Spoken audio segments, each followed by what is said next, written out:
Hello guys, Matthew here and welcome back again to the TechTeak YouTube channel. After my initial look at AMD's new RX 500 series, which was marked with a review of MSI's RX 580 Gaming X model, feel free to check it out at the card link in the right top corner. Today I'm continuing to walk further down that RX 500 series path with also MSI's RX 570 Gaming X model, and more are yet to come from other brands, so be sure to stick around.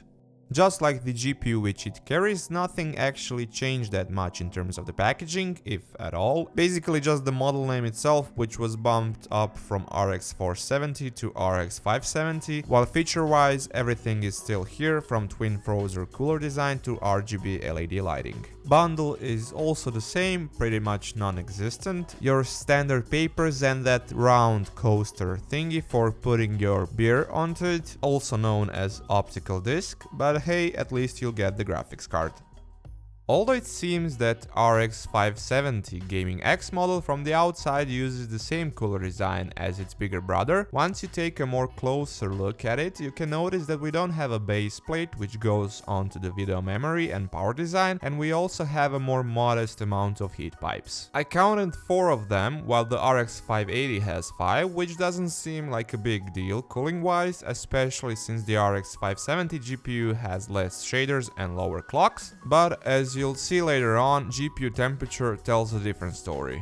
Speaking of missing things, this model also doesn't come with a backplate, just as with the previous generation, so basically everything remained the same, and bottom line, they've just forwarded the complete cooler design from RX 470 to RX 570 series, so there's nothing actually new to talk about. You will get your red and black plastic top shroud, RGB LED MSI Dragon logo on the side, red LEDs on the back, two 100mm MSI's Torx 2.0 fans cooling the components below them, one 8-pin PCI Express power connector for that additional power delivery, and yes, it's necessary, and a video output layout consisting out of 2 HDMIs, 2 display ports and 1 DVI-D.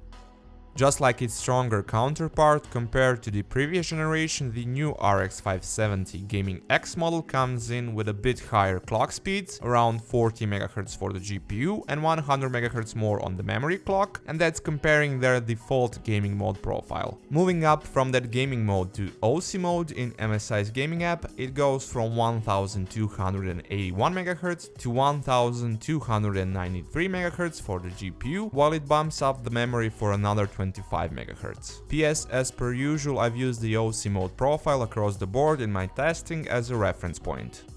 Taking it a bit further with some manual overclocking, I was greeted by the better potential in this field compared to my original review of the RX 470 Gaming X model. Memory department was particularly interesting as I achieved over 200 MHz more on the memory overclock compared to it, and 40 MHz more on the GPU, and like this basically completely leveling off with the overclocking figures of MSI's RX 580 Gaming X model in my review of it. Pumped up like that, as you can see it here from the graphs, this model got some decent performance increase compared to the MSI's OC mode profile, and it wasn't actually too far off from the stock results which I got with the RX 580 Gaming X model. Beside that, generally speaking, it's a spot-on choice for high frame rate 1080p gaming, while higher resolutions like 2560x1440 shouldn't be a problem, judging by the results which I got using my 3440x1440 monitor resolution.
Taking a look at the temperatures, the difference between the Fermac stress test and in-game figures were pretty substantial, which is generally speaking not a common scenario, but then again, I've had a similar experience with the RX 470 Gaming X model. In Fermac, I was seeing temperatures around 70 degrees Celsius, with fans spinning at pretty high and loud 1600 to 1700 RPM, while in games like Battlefield 1 and Unigine Heaven benchmark that was mostly around 60 degrees Celsius and with fan speed anywhere from 1100 to 1200 RPM, and that's with a room temperature of around 24 to 25 degrees Celsius in both scenarios. Although I'm glad to see that in-game everything seems to be normal, on the other hand those Fermac figures were a bit odd. Bottom line, it's not a real concern. I know nobody daily uses Fermac just because, but it's still interesting to track down the cause.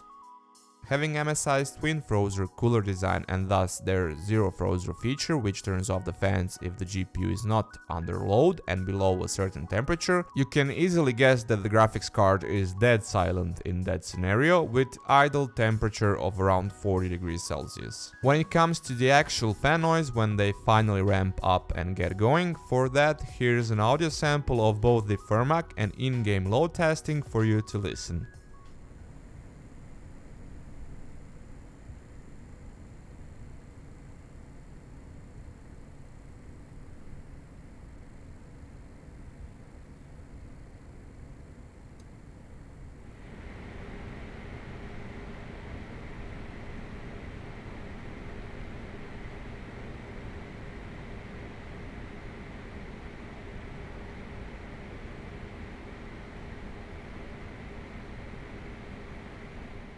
The in-game one is really quiet, almost inaudible from 1 meter away, while the Fermac one can be picked up. It's a 500 RPM difference after all. Lastly, as with any other graphics card coming from Gaming X series, using MSI's gaming app you can control some of your basic options. I went over them in detail in few of my videos before, but most importantly, here you can change the color of those LEDs around the card and their glowing pattern. So, beside the mild default GPU and memory clock speed rise and better overclocking potential on account of the more refined manufacturing process, there's not that much new with this model and RX 570 series in general, but overall you're going to get a slightly better performance and overclocking results while keeping the same price, and that's in my book a welcomed change, although maybe not a revolutionary one. That's it guys for this time from me. Thank you once again for watching. Feel free to toss me a thumbs up if you like what you saw, that really helps me a lot. Leave a comment down below if you have any questions about this product or if you want to leave your suggestions. And of course feel free to subscribe for content further down the line, or you can just check out some of my other videos from before. Until then, catch you later guys.